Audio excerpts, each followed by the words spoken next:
Chapter 1. It was the spring of 1940. Tommy Beresford made sure he was smiling as he walked into the sitting room where his wife sat knitting. Mrs. Beresford looked up at him. "Anything interesting in the evening newspaper?" "Things look bad in France," Tommy said. "Well, why don't you ask me how it went?" "Darling, I don't need to ask," said Tuppence. "You are smiling the unhappiest smile I have ever seen." "As bad as that?" "Much worse." "I tell you, Tuppence, it's terrible when a man of 46 is made to feel like a grandfather. Army, Navy, Air Force, Foreign Office, they all say the same. I'm too old. They don't want me in any job." "It's the same for me," complained Tuppence. "They don't want people of my age for nursing. They'd rather have a schoolgirl who's never seen a wound than a woman who worked in the Great War." "Well, it is comforting that Deborah has a job," Tommy said. "I could do as much as our daughter," remarked Tuppence. Tommy grinned. "She wouldn't think so." Tuppence gave a cry of anger. "Are we too old to do things? Isn't it true that we once caught a dangerous criminal? Isn't it true that we rescued a girl and important secret documents and were thanked by a grateful country? Us! That was us! I'm so disappointed in Mr. Carter." "But he no longer works in intelligence. He's old. He lives in Scotland and fishes." Tuppence sighed sadly. "I wish we could find a job. Any job. I imagine the worst when I have so much time to think." As she spoke, she looked at the photograph of a very young man in an Air Force uniform with the same wide smile as his father Tommy's. The doorbell rang. Tuppence got up. She opened the door to see a broad-shouldered man with a large, fair moustache and a cheerful red face. "Are you Mrs. Beresford? My name is Grant. I'm a friend of Lord Easthampton's. He suggested that I visit you and your husband." "Oh, come in." She led him into the sitting room. "Tommy, Mr. Grant is a friend of of Lord Easthampton's." Lord Easthampton was the proper title of their old friend. But Tuppence always thought of him as Mr. Carter, the name he used when he was Chief of Intelligence and their boss. For a few minutes, the three talked together. Then Tuppence left the room. She returned a few minutes later with sherry and some glasses. Then Mr. Grant said to Tommy, "I understand you're looking for a job. Well, active service is only for the young men, but I can offer you some office work, which is better than nothing. Come to my office one day this week and—" The telephone rang, and Tuppence picked it up. "Hello? Yes? What?" A loud voice, obviously in pain, spoke from the other end. "Oh, my dear! Of course! I'll come now." She put down the phone. "Tommy, that was Maureen. I'm so sorry, Mr. Grant, but I must go. My friend has fallen and hurt her ankle, and I must go and help her. Do forgive me."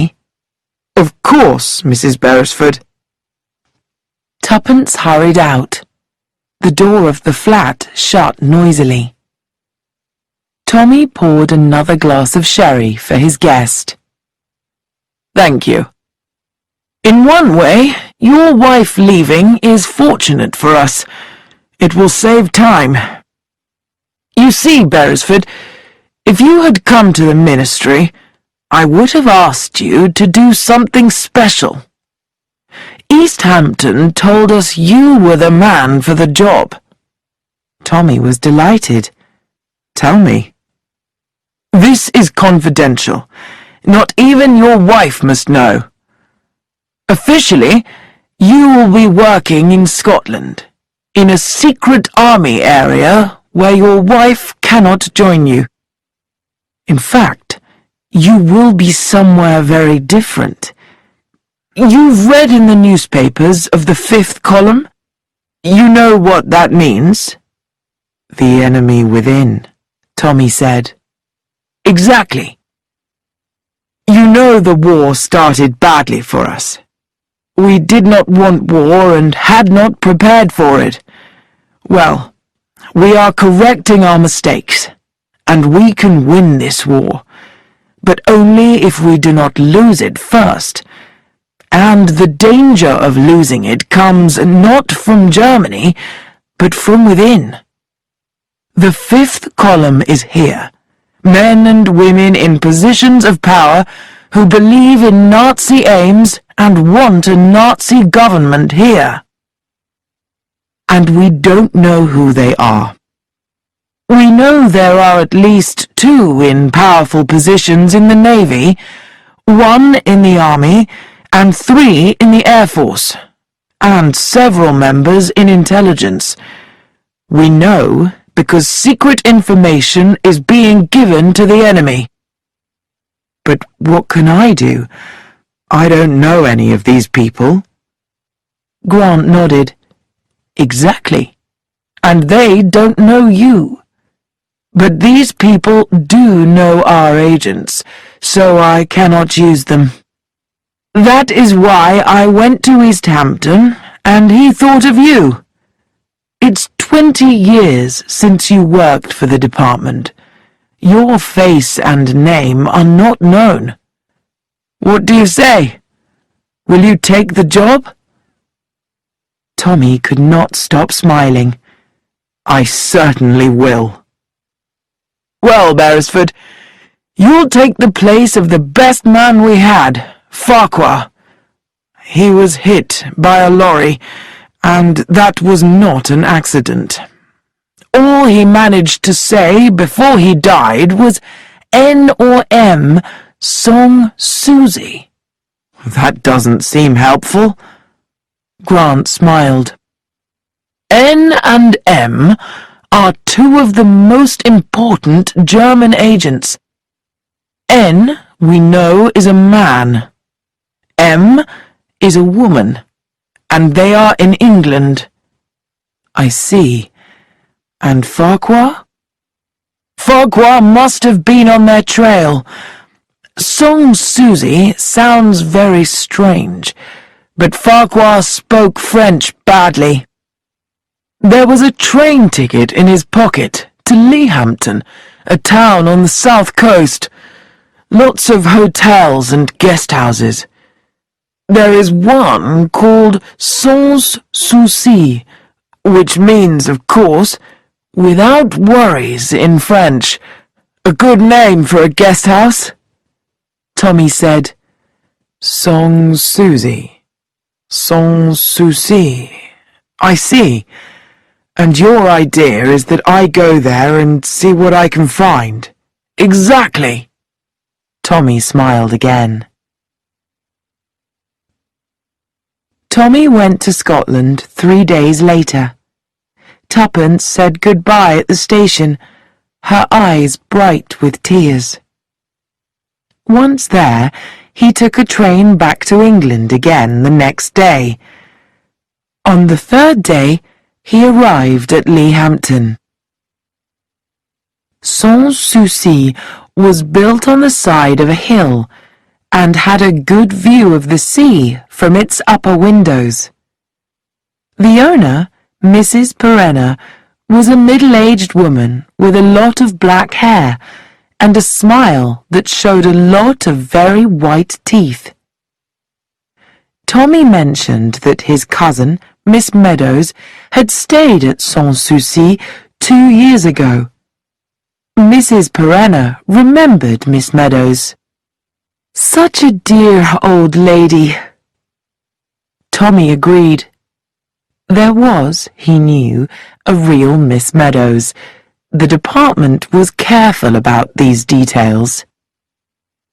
"And how is dear Miss Meadows?" Tommy explained sadly that Miss Meadows had died. Mrs. Perenna said the proper words with the correct sadness, but she was soon talking happily again. She had a room for Mr. Meadows with a lovely sea view. She thought Mr. Meadows was right to leave London, very unpleasant these days. Still talking, Mrs. Perenna took Tommy upstairs and showed him the bedroom. He found himself wondering what her nationality was. The name was Spanish or Portuguese, but that could be her husband's nationality. She might, he thought, be Irish. It was agreed that Mr. Meadows should move in the following day. Tommy arrived at 6 o'clock. Mrs. Perenna came out to welcome him, gave instructions about his luggage to a maid, and then led him into the lounge. "I always introduce my guests," said Mrs. Perenna, smiling at the 5 people there, who looked at him suspiciously. "This is our new arrival, Mr. Meadows. Mrs. O'Rourke." A very large woman with a moustache gave him a bright smile. "Major Bletchley?" Major Bletchley, obviously retired a long time ago from the army, nodded. "Mr. Von Dynam." A young man, very stiff, fair-haired and blue-eyed, got up and bowed. "Miss Minton." An elderly woman, wearing many necklaces, was knitting a balaclava. She smiled and laughed. "And Mrs. Blenkinsop." More knitting. A dark-haired woman lifted her eyes from another balaclava. Her eyes met his. Polite, uninterested, stranger's eyes. The room seemed to spin round him. Tuppence! Mrs. Blenkinsop was Tuppence. Chapter 2. At dinner, 4 more guests of Sans Souci appeared. A middle-aged couple, Mr. and Mrs. Cayley, and a young mother, Mrs. Sproat, who had come with her baby girl from London. She was placed next to Tommy and asked, "Do you think it's safe now in London? Everyone seems to be going back." Before Tommy could reply, Miss Minton spoke up. "You must not risk going back. Think of your sweet little Betty. You know they say that the blitzkrieg on England is coming soon, and a new type of poisonous gas, I believe." After dinner, everyone moved into the lounge.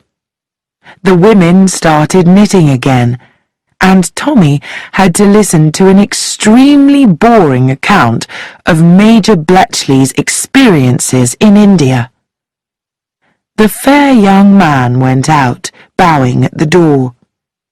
Major Bletchley interrupted his own story to say to Tommy, "He's a refugee, got out of Germany a month before the war." He's a German? Yes. His father was in trouble for criticizing the Nazis. 2 of his brothers are in concentration camps. The following morning, Tommy rose early and walked down to the seafront. He saw a familiar figure coming in the other direction. Tommy raised his hat. Good morning, he said pleasantly. Mrs. Blenkinsop, is it not? How did you get here? Tell me how you managed it, Tuppence.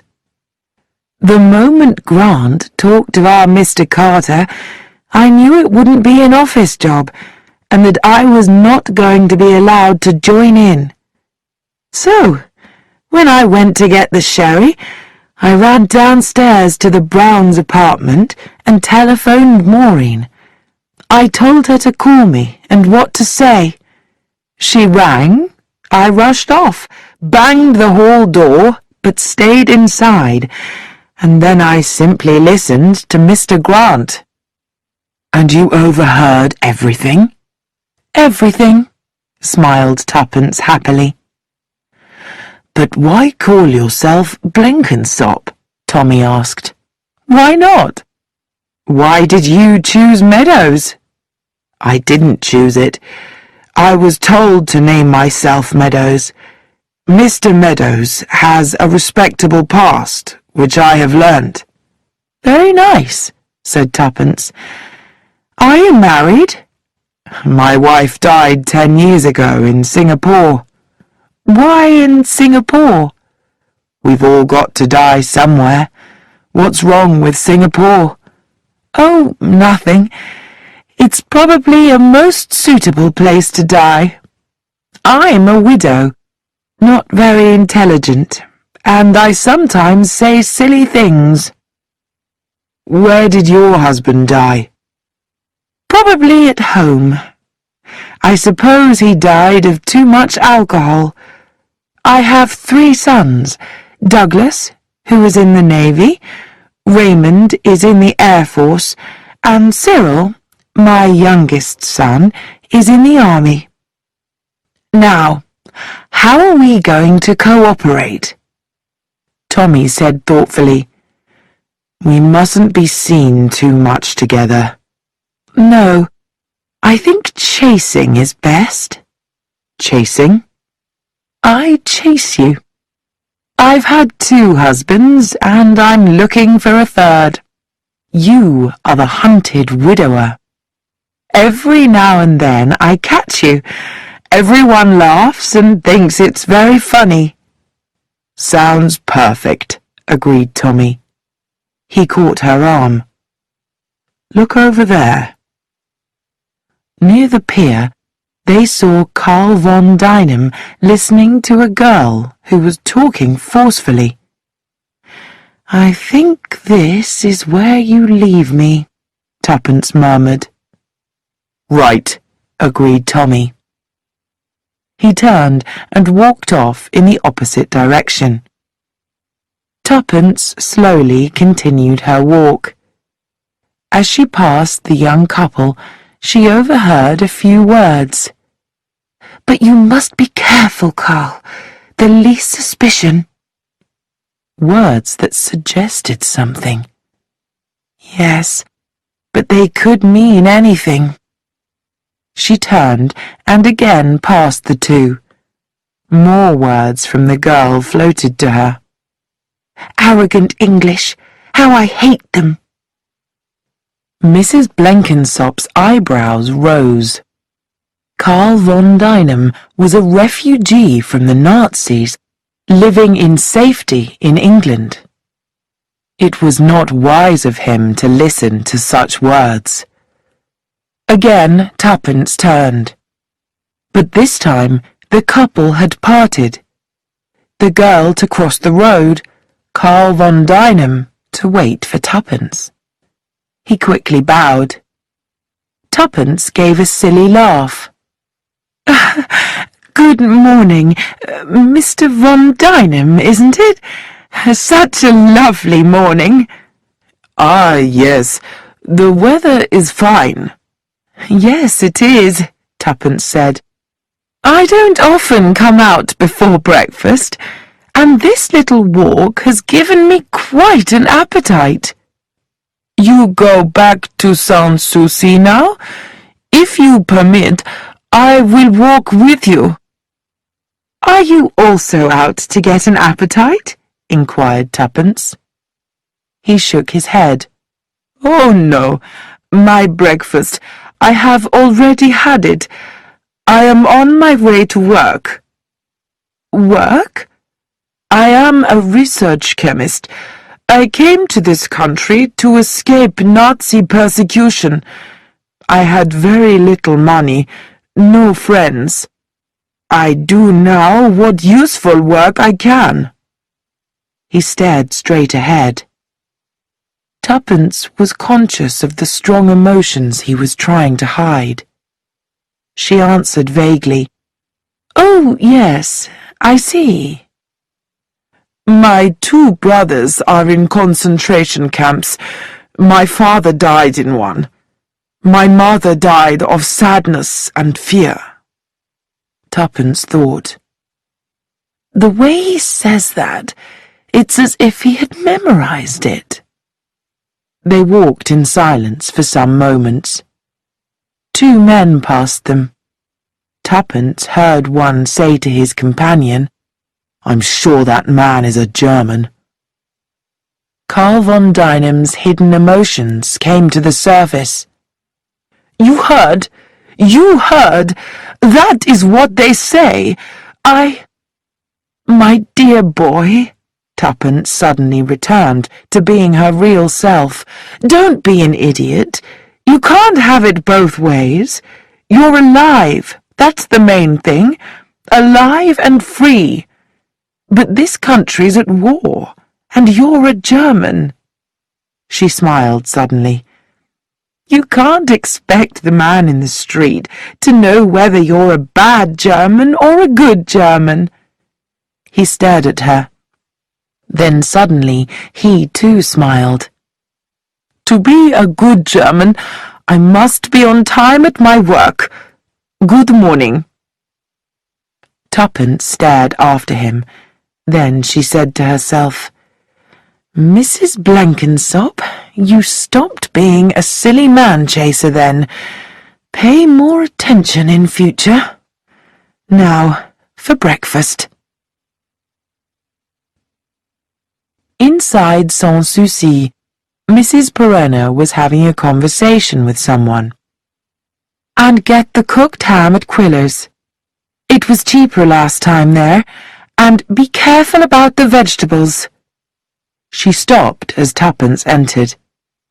Oh, good morning, Mrs. Blenkinsop. You're up early? Breakfast is all ready in the dining room.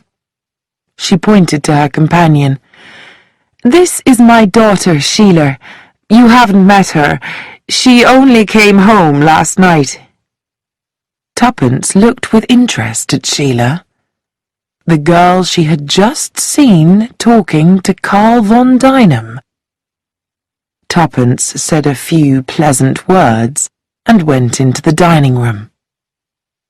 There were 3 people having breakfast, Mrs. Sproat and her baby girl, and Mrs. O'Rourke. The old woman looked at Tuppence with huge interest.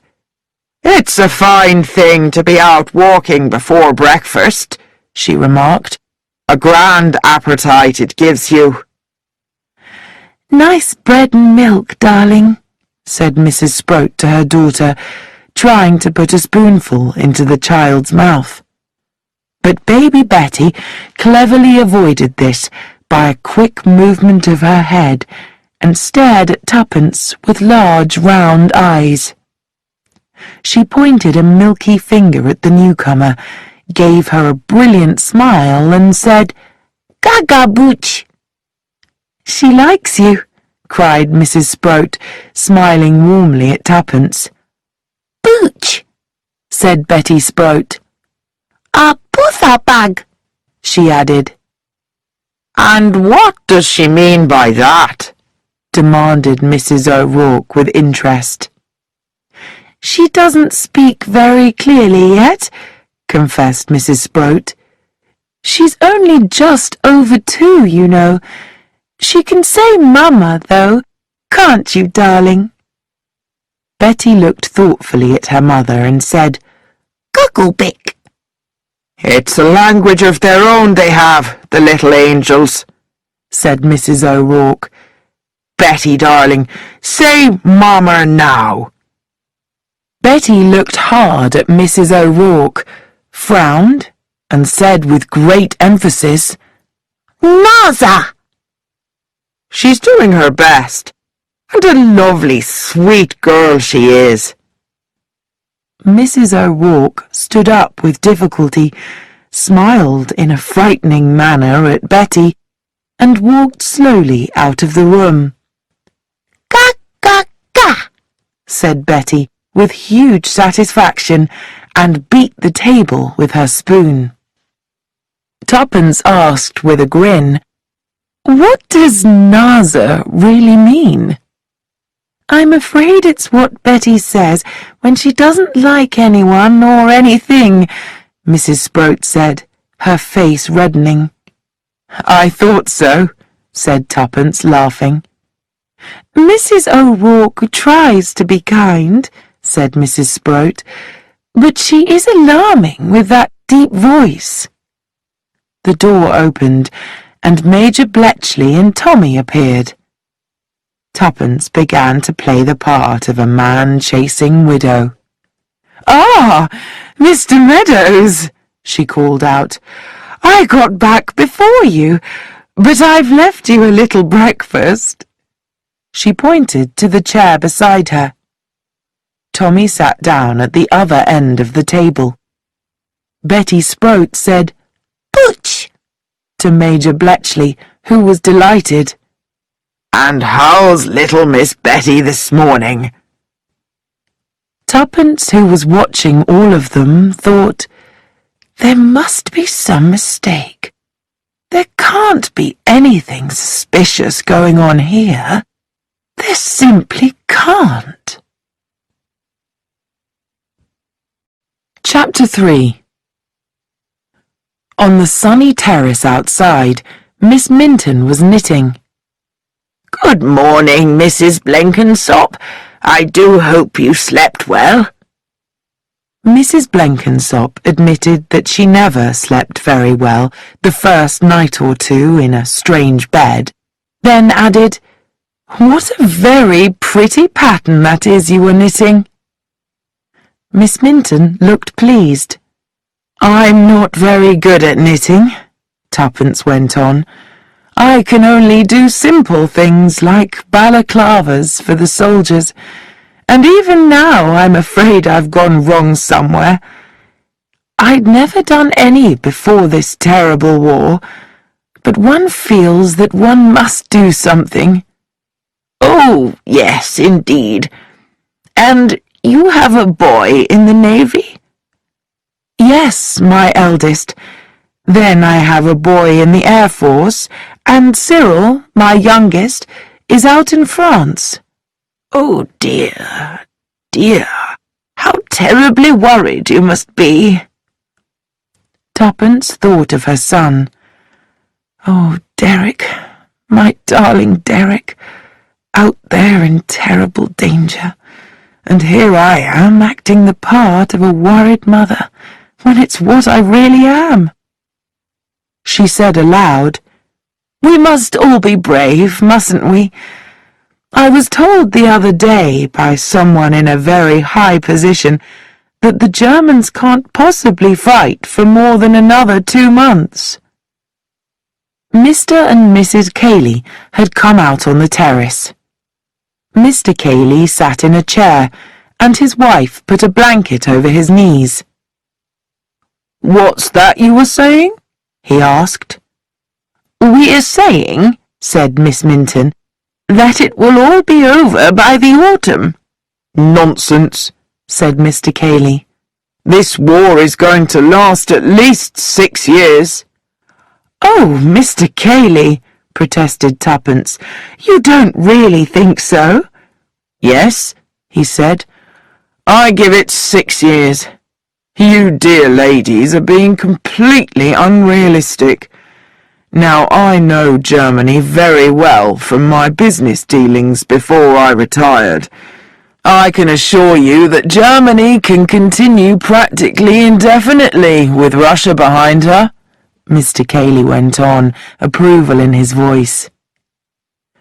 Mrs. Sproat came out with Betty and sat her down with a small woolen dog with only one ear and a woolen doll's jacket.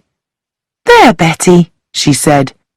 "You dress up Bonzo ready for his walk while Mummy gets ready to go out." Betty started talking to Bonzo in her own language. "Truckle, truckly, parbat," said Betty. Mr. Cayley, noticing that no one was paying him any attention, continued angrily. "As I was saying, Germany has such a perfect system of—" Tuppence could feel someone behind her. She turned her head. It was Mrs. Perenna, her eyes on the group. And there was something in those eyes. Contempt? Tuppence thought, "I must find out more about Mrs. Perenna." Tommy was making friends with Major Bletchley. "You brought some golf clubs with you, didn't you, Meadows? We must have a game together. The course has lovely views over the sea, and it's never very crowded. What about coming along with me this morning?" "Thanks very much. I'd like it." "I must say, I'm glad you've arrived," remarked Bletchley as they were walking up the hill. "There are too many women in that place. It gets annoying. I'm glad there's another man to talk to. You can't count Cayley. The man talks of nothing but his health. If he went out for a good 10-mile walk every day, he'd be a different man. And I'm not sure about Von Dynam." "No?" said Tommy. "No. This refugee business is dangerous. I'd intern the lot of them. We need to be cautious. Carl von Dynam came over here only a month before the war began. That's a bit suspicious." "Then you think—" began Tommy. "Spying." "But surely there's nothing of great military or naval importance around here." "But it's on the coast, isn't it? And anyone could come over here and talk about their brothers in concentration camps. He's a Nazi. That's what he is, a Nazi." The Major won their game of golf, which delighted him. "Good match, Meadows. Very good match. Come along and I'll introduce you to some of the others in the clubhouse. Nice lot. Ah, here's Haydock. You'll like Haydock. Retired naval man. He has that house on the cliff next door to us. He's our local air raid precaution warden. You know, he patrols the streets at night to make sure no lights are showing to attract the German bomber pilots." Commander Haydock was a big man with intensely blue eyes and a habit of shouting most of the time. "So, you're going to keep Bletchley company at Sans-Souci? He'll be glad of another man. Rather too many females, eh, Bletchley?" "I'm not that much of a ladies' man," said Major Bletchley. "Nonsense," said Haydock. "Not your type of lady, my boy, that's all. Old ladies with nothing to do but talk about other people and knit." "You're forgetting the landlady's daughter, Miss Perenna," said Bletchley. "Ah, Sheila. She's an attractive girl, all right." "I'm a bit worried about her," said Bletchley. "She's seeing too much of that German fellow." That's bad. He's a good-looking young man, but we can't have that sort of thing. Making friends with the enemy? Oh, we can't allow that. There are plenty of decent young English fellows about. Bletchley added. Sheila's a strange girl. There are times when she will hardly speak to anyone. Spanish blood, said Commander Haydock. Her father was half Spanish, wasn't he? He looked at his watch. It's time for the news. We'd better go in and listen to it. There was little news that day. After commenting with approval on the latest activities of the Air Force, the commander talked about his favourite theory, that the Germans would try to land at Leehampton simply because it was such an unimportant spot. There's not even an anti-aircraft gun in the place. Terrible. Haydock then gave Tommy an invitation to come and see his house, Smuggler's Rest. I've got a marvellous view. My own beach. Bring him along, Bletchley. It was decided that Tommy and Major Bletchley should come for drinks on the evening of the following day. After lunch at Sans Souci, Mr. Meadows walked down to the pier. There were some children running up and down, screaming in voices that matched the screaming of the seabirds, and one man sitting on the end fishing.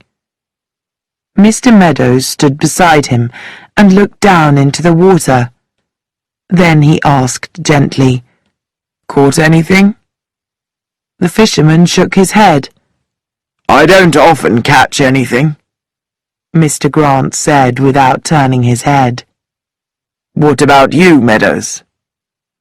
I've nothing much to report as yet, sir. I've made friends with Major Bletchley, who seems the usual type of retired officer. Cayley seems to be a genuine invalid.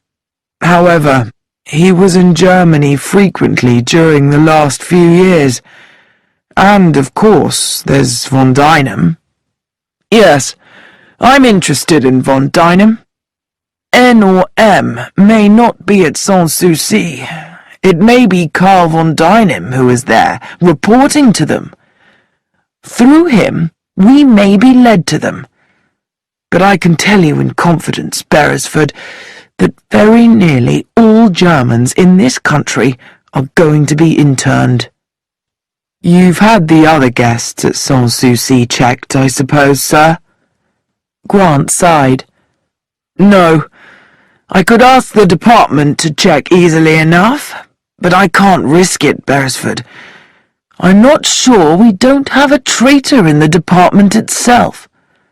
If anyone guesses that I'm watching Sans Souci, then the organization may find out. That's why you've got to work without help from us. They must not know.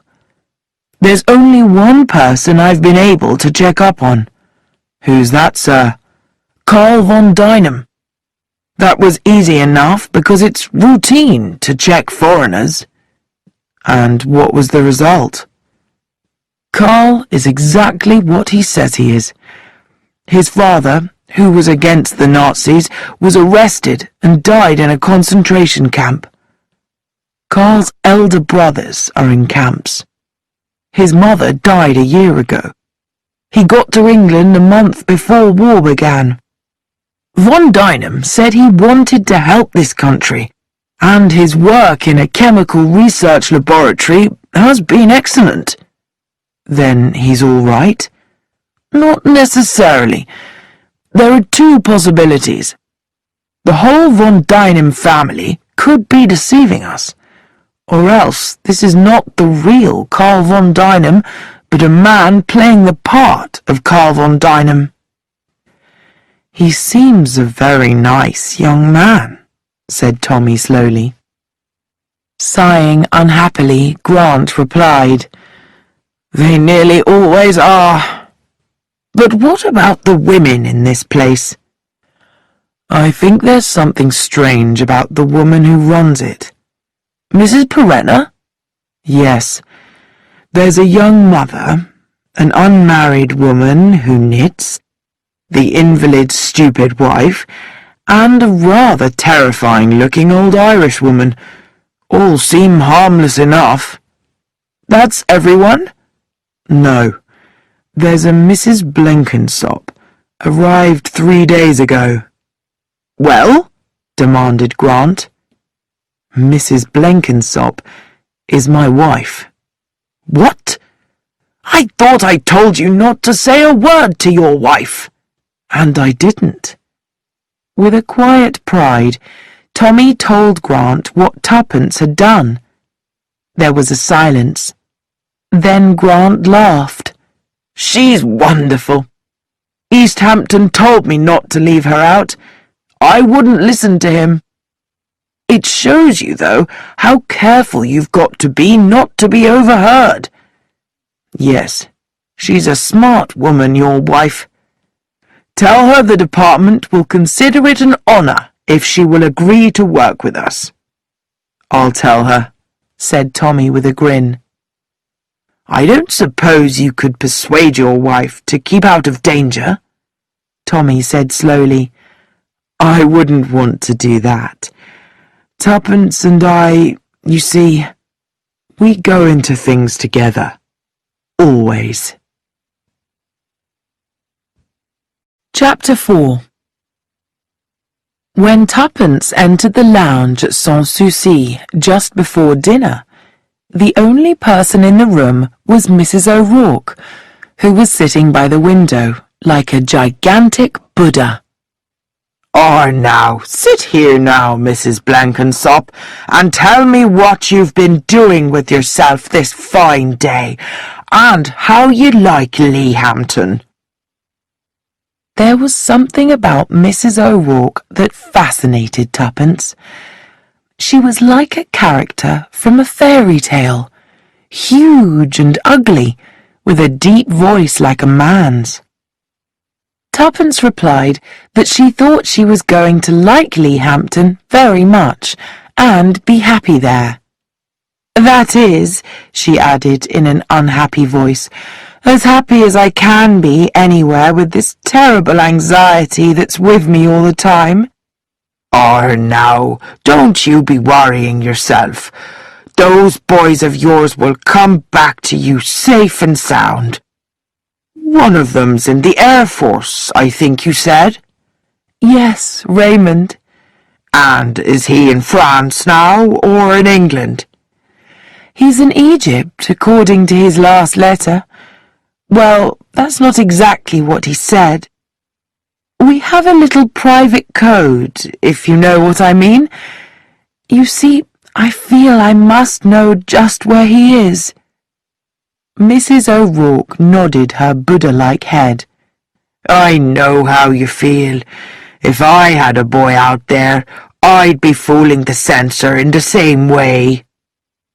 I feel so lost without my 3 boys, Tuppence said sadly. There's always been at least one of them at home, so I thought I'd come somewhere quiet. Again the Buddha nodded. I agree with you entirely. London is no place to be at the present. I've lived there myself for many years now. I used to sell antiques, and I had a shop in Chelsea. I had lovely stuff there, and some good customers. But there you are. When there's a war on, no one is interested in buying antiques. But I'm not one of those that's always complaining.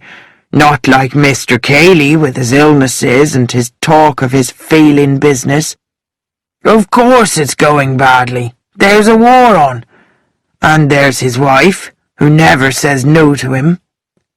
Then there's that little Mrs. Sprout, always worrying about her husband, Arthur. Is he out at the front? No, he's a clerk in an office, and so terrified of air raids he sent his wife down here at the beginning of the war.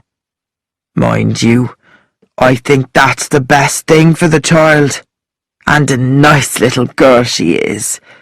But Mrs. Sprout keeps saying Arthur must miss her so. But if you ask me, Arthur's not missing her much." Tuppence murmured, "I'm terribly sorry for all these mothers. I do understand why they're sending away the children from the cities. The Germans won't bomb the countryside, will they? But if you let your children go away without you, you never stop worrying. And if you go with them, it's hard on the husbands left at home."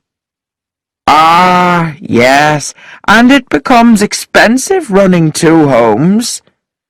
"This place seems quite a reasonable price," said Tuppence. "Yes, I'd say you get good value. Mrs. Perenna's a strange woman, though. There's been a great drama in that woman's life. I'm certain of that." "Do you really think so?" "I do. And the mystery she makes of herself. 'And where do you come from in Ireland?' I asked her. And would you believe it? She said she was not from Ireland at all." "You think she is Irish?" "Of course she's Irish. I know my own countrywomen. I could name you the county she comes from. But there, I'm English, she says, and my husband was a Spaniard." Mrs. O'Rourke stopped speaking as Mrs. Sproat came in, followed by Tommy. Tuppence immediately took on a playful manner. "Good evening, Mr. Meadows. You look very well this evening." "Plenty of exercise, that's the secret," Tommy replied. Then the rest of the party came in, and the conversation during the meal was about spies. Only Sheila Perenna took no part in the conversation. She sat there, her dark face angry. Carl von Dynam was out, so everyone was speaking freely. Sheila only spoke once. Mrs. Sproat said in her thin voice, "The biggest mistake I think the Germans made in the last war was to shoot Nurse Cavell. It turned everybody against them." It was then that Sheila demanded, "Why shouldn't they shoot her? She was an English spy, wasn't she? She helped English people to escape in an enemy country. Why shouldn't she be shot?" "Oh, but shooting a woman and a nurse." Sheila got up. "I think the Germans were quite right," she muttered. She went out of the glass door into the garden. Everyone then went into the lounge for coffee. Only Tommy went out to the garden. He found Sheila Perenna standing by the garden wall, staring out at the sea. He offered her a cigarette, which she accepted. "Lovely night," he commented. In a low voice the girl answered, "It could be." "If it weren't for the war, you mean?" he asked quietly. "I don't mean that at all. I hate the war." "So do we all." "Not in the way I mean. I hate the horrible, horrible patriotism." "Patriotism?" Tommy was surprised. "Yes, I hate patriotism. Betraying your country, dying for your country, serving your country. Why should one's country mean anything at all?" Tommy said simply, "I don't know. It just does." "Not to me. Oh, it would to you. You believe in the British Empire and the stupidity of dying for one's country." "My country," said Tommy, "won't let me die for it." "Yes, but you want to. And it's so stupid. Nothing's worth dying for. It's all an idea. Talk, talk. My country doesn't mean anything to me at all." "Someday," said Tommy, "you'll find that it does." "No, never. I've suffered. I've seen. Do you know who my father was? His name was Patrick Maguire. He was a follower of Casement in the last war. He was shot as a traitor, all for nothing. Why couldn't he just stay at home quietly? He's a martyr to some people and a traitor to others. I think he was just stupid. So that's the secret you've grown up with? Yes. Mother changed her name. We lived in Spain for some years. She always says that my father was half Spanish. We always tell lies wherever we go. We've been all over Europe. Finally, we came here, and I think running this guest house is the worst thing we've done yet. I hate it. How does your mother feel about things? Tommy asked. You mean about my father's death? Sheila was silent a moment, thinking carefully about the question. She said slowly, I've never really known. She never talks about it. It's not easy to know what Mother feels or thinks. Tommy nodded his head thoughtfully. I don't know why I've been telling you this, Sheila said abruptly. I got angry. Where did it all start? A discussion on Edith Cavell. Oh, yes. Patriotism. I said I hated it. Aren't you forgetting Nurse Cavell's own words? What words? Before she died. Don't you know what she said? He repeated the words. Patriotism is not enough. I must have no hatred in my heart. Oh. She stood there for a moment. Then, turning quickly, she ran off into the shadow of the garden. Mrs. Blenkinsop stopped at the post office. She bought stamps and went into one of the public phone boxes.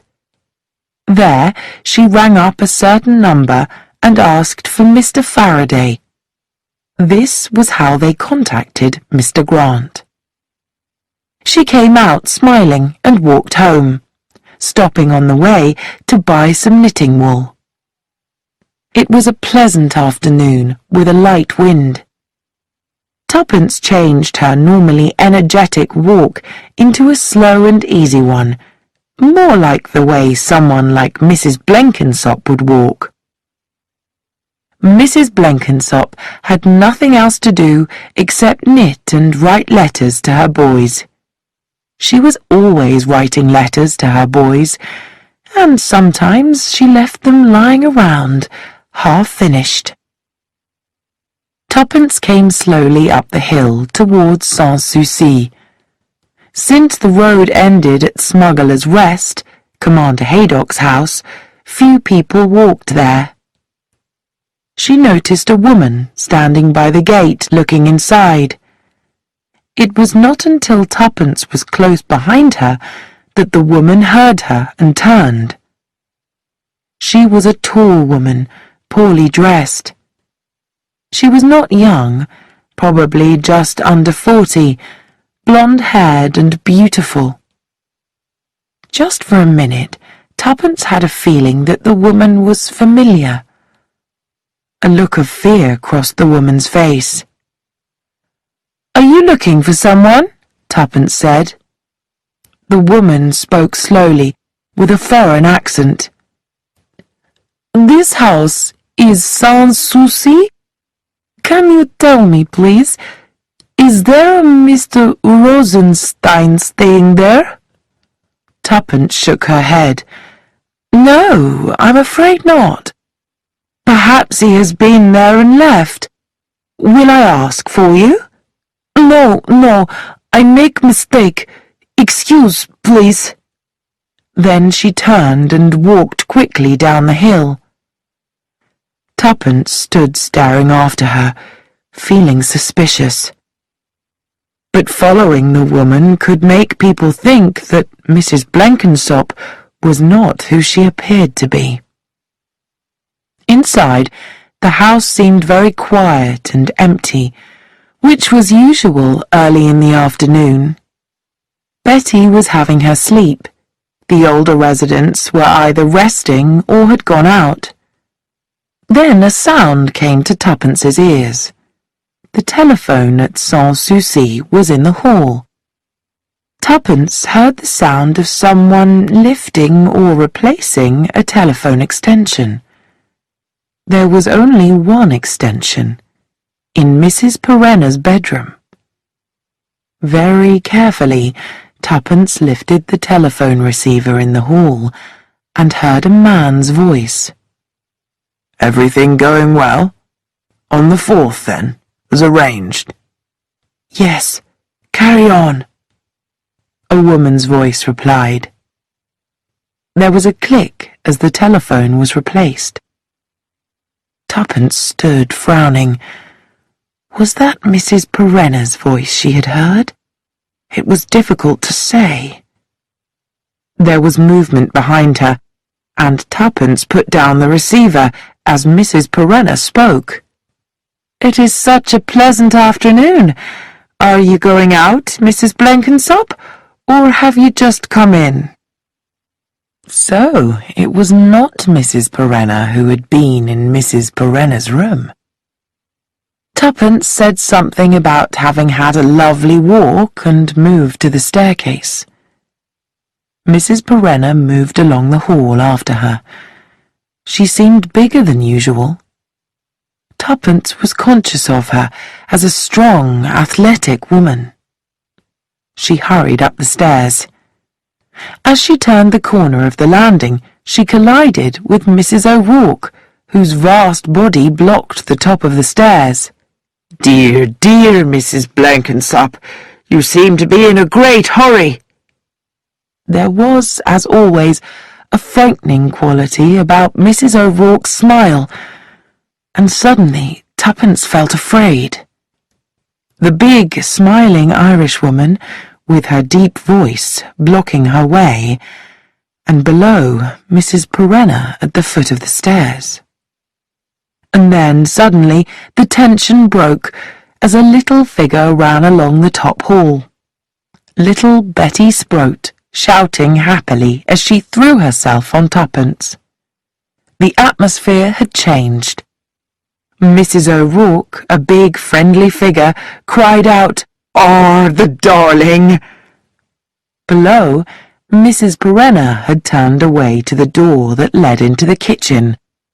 And the atmosphere on the stairs, thought Tuppence, that tense moment, might have been just her own overactive nerves.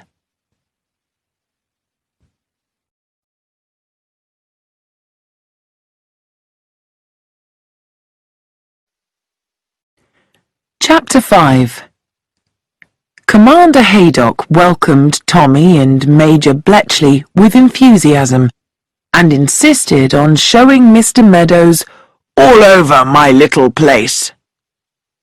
Smuggler's Rest had been 2 cottages standing on the cliff overlooking the sea. A London businessman had bought them and made them into one. There was a small cove below, but the path down to it was dangerous. Then, some years ago, explained Haydock, Smugglers was sold to a man called Hahn. He was a German, and if you ask me, he was a spy. The Nazis are methodical. They were preparing even then for this war. Look at the situation of this place. It's perfect for sending signals out to sea. And there's a cove below where you could land a small boat without being seen. Oh, yes. Don't tell me that Hahn wasn't a German agent. He spent a lot of money on this place. He had a path made down to the beach, concrete steps, an expensive business. Then he had the whole of the house improved. And who did he get to do all this? Not a local man. No, it was a firm from London, or so they say. but a lot of the men who came down didn't speak a word of English. Don't you agree that that sounds extremely suspicious?" "A little strange, certainly," agreed Tommy. "I was staying in the neighborhood at the time, and I used to watch the workmen. They didn't like it. Once or twice they were quite threatening. Why should they be if everything was okay? I went to the authorities, and what response did I get? Another war with Germany was impossible, they insisted. There was peace in Europe. Our relations with Germany were excellent. No one believed me when I said that the Germans were building the finest air force in Europe." Haydock's face was redder than usual with anger. They thought I was just trying to start another war. But finally I began to make an impression. We had a new chief constable down here, a retired soldier, and he listened to me. His men began to investigate, and then Hahn left secretly one night. The police searched this place carefully. In a safe built into a wall in the dining room, they found a wireless transmitter and big tanks under the garage for petrol. The end of the story was that I bought the place when it was put up for sale. Come and have a look round, Meadows. "Thanks, I'd like to." Commander Haydock was as full of energy as a man half his age. He threw open the big safe in the dining room to show where the secret transmitter had been found. Tommy was taken out to the garage and was shown where the big petrol tanks had been hidden. And finally, he was led down the steep path to the little cove and taken into the cave that had given the place its name, because it was where the smugglers had hidden their goods. More than ever now, Tommy felt that when the dying Farquhar had mentioned Sans Souci, he had been on the right track. This part of the coast had been selected for enemy activity. His spirits rose. Although Sans Souci seemed an innocent place, behind the scenes, things were going on. Mrs. Blenkinsop was reading a letter on thin foreign paper stamped outside with the censor's mark. This was the direct result of her conversation with Mr. Faraday. "Dear Raymond," she said, "I was so happy about him being out in Egypt, and now it seems there is a big change round. All very secret, of course, and he can't say anything, just that there really is a marvellous plan, and that I'm to be ready for some big surprise soon. I'm glad to know where he's being sent, but Bletchley frowned.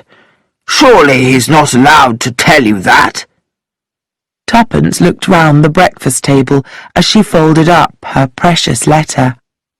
"Oh, we have our methods," she said with a little laugh, "and dear Raymond knows that if I know where he is, or where he's going, I don't worry quite so much. It's quite a simple code, too. Just a certain word, and after it the first letters of the next words spell out the place. I'm sure nobody would notice." Little murmurs arose round the table. The moment was well chosen. Everybody was at the breakfast table together for once. Bletchley, his face red, said, "Mrs. Blenkinsop, that's a very stupid thing to do.